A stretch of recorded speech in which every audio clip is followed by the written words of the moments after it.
मित्रांनो, आपला पगार किती आहे हा प्रश्न नेहमीच नातेवाईकांसाठी, शेजाऱ्यांसाठी कधी न संपणारा संशोधनाचा विषय आहे.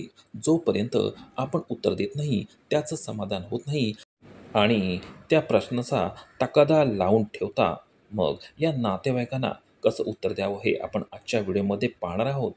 खरं तर आपला पगार कितीही असला तरी तो दुसऱ्यांना सांगितलं की जास्तच आहे असे वाटते. म्हणून म्हणतात ना, पुरुषांना त्यांचा पगार आणि स्त्रियांना त्यांचे वय कधीही विचारू नये. आपला पगार आणि आपण काय करतो हे जेव्हा विचारायला जाल, तेव्हा समोरचा व्यक्ती आपली लायकी ठरवत असतो, की आपल्याला किती आदर व सन्मान द्यायचा आहे हे ठरवत असतात. कडू पण सत्य, आपला पगार किती आहे हे दुसऱ्यांना सांगू नये, कारण माणसांची किंमत त्यांच्या पगारावरून केली जाते. समजा जरी चुकून कोणाला पगार सांगितलाच, तर लगेच हिशेब करून मोकळे होतात. महिन्याच्या अमुक अमुक खर्च होत असणार आणि मग बक्कळ शिल्लक राहत असेल. पण त्यांना कुठे माहिती असते, जेवढा पगार तेवढ्या गरजा देखील असतात. शिवाय इतरांपेक्षा पगार कमी असेल तर अरे रे, खूप कमी आहे की पगार, आणि जास्त असेल तर चांगला आहे की पगार. आपल्या आई वडिलांशिवाय कधीही कुणाला आपला पगार किंवा मासिक उत्पन्न सांगू नाही, कारण जर कमी असेल तर लोक मनातून खुश होतात व जर जास्त असेल तर जळतात. जेव्हाही कोणी पगाराविषयी कोणी खोदून खोदून विचारले तर सरळ सांगा की तुम्हाला काय करायचं आहे किंवा कशाला पाहिजे. बऱ्याच वेळेला समोरच्याला राग येतो, पण कधी आपण किती कमवतो हे कुणालाच सांगू नये. बस आपला खर्च पाणी निघून जातो असं सांगा. पगाराची रँडम रेंज सांगा. जसं 45-50 हजारपर्यंत कसं तर भागून जातो. त्यांना कन्फ्यूज करून टाका. तुम्हाला काय वाटतं? तुम्हाला माझा पगार किती असेल ते? जर त्यांनी काही रक्कम सांगितली तर त्यांना सांगा, हो, तेवढीच आहे, जेणेकरून ते खुश होऊन जातील आणि मग टॉपिक चेंज करा. का? मुलगी देणार आहात का मला? माझ्या दैनंदिन खर्चाची व्यवस्था होऊन जाते. देवाच्या कृपेने जेवढं आहे ते पुरेसे आहे. सर्वसाधारणपणे जेव्हा तुम्ही तुमचा पगार इतरांना सांगतात, तेव्हा त्यांच्यात दोन प्रकारच्या भावना निर्माण होऊ शकतात.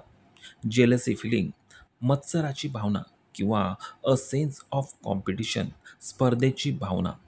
यापैकी कोणतीही गोष्ट तुमच्या विरुद्ध जाऊ शकते. तुम्हाला त्यांच्या वागण्यात बदल जाणवू शकतो. बऱ्याच प्रकरणांमध्ये तुमच्यापेक्षा जास्त अनुभवी असलेला तुमचा सहकारी कमी पगार मिळवणे तुम्हाला जज करायला लागतात. तुमची प्रतिमा खराब करण्याचा प्रयत्न करतात. तुम्ही तुमच्या काही मित्रांसाठी बँक बनून जातात. तुमच्याकडून उधारी मागतात आणि तुम्ही द्यायला बंद केल्यानंतर त्यांना राग येतो. जॉब लागल्यावर नातेवाईकांना सांगूच नका जॉब लागलाय ते. आणि बाकी ज्यांना माहीत आहे त्यांना हे सांगू नका की नेमका काय जॉब करता. मग त्यांनी पगार विचारला की सांगा की माझा पगार आणि पप्पा थोडे देतात, त्यात भागत असतं. परदेशात कमावणाऱ्या लोकांच्या पगारात इतरांना खास इंटरेस्ट असतो. लोक सरळ डॉलर, युरो, पाऊंडला रुपयामध्ये कन्व्हर्ट करून परदेशात राहणाऱ्या करोडपती असा समज करून घेतात. त्यात युरोपमधले पगार हे अमेरिकेच्या मानाने कमी असतात. मग आमच्या अमक्या तमक्याला अमेरिकेत एवढा पगार आहे, तुम्हाला फार मिळत नाही वाटतं, असे देखील म्हणतात. कधीही नंबर सांगू नका. संदिग्ध राहा आणि त्यांना फ्रस्ट्रेट करा, जेणेकरून ते हार मानून विचारणं बंद करतील. पगार विचारणाऱ्यांचे प्रकार आहेत. प्रकार एक, फक्त माहिती करून घेणारे.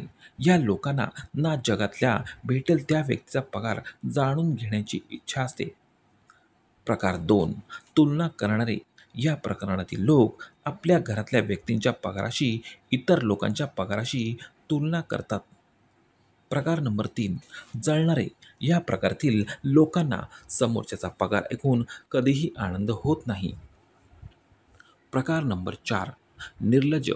या प्रकारातल्या लोकांना कोपरापासून नमस्कार. यांना कितीही टाळण्याचा प्रकार केला तरी ते निर्लज्जपणे 50 वेळा कोणत्या ना कोणत्या मार्गाने तुमचा पिच्छा पुरवतात. आपण सांगितलं नाही तरी आपल्या भावाला, आईला, वडिलांना जो भेटेल त्याला तुमच्या पगाराबद्दल विचारून विचारून हैराण करून सोडतात. प्रकार नंबर 5, सज्जन आणि चांगला सल्ला देणारे छान. नोकरी टिकून धर. पुढे जाण्यासाठी जे असेल ते शिकवण्याचा प्रयत्न कर. सहकाऱ्यांशी वाद करण्याचा नाही. कामाला नाही म्हणायचं नाही. प्रामाणिकपणे काम करायचं. बचत करायला शिकायचं. प्रकार नंबर 5. या लोकांना खरा पगार सांगितलाही काही वाटत नाही आणि त्याचा सल्ला ऐकायलाही बरा वाटतो.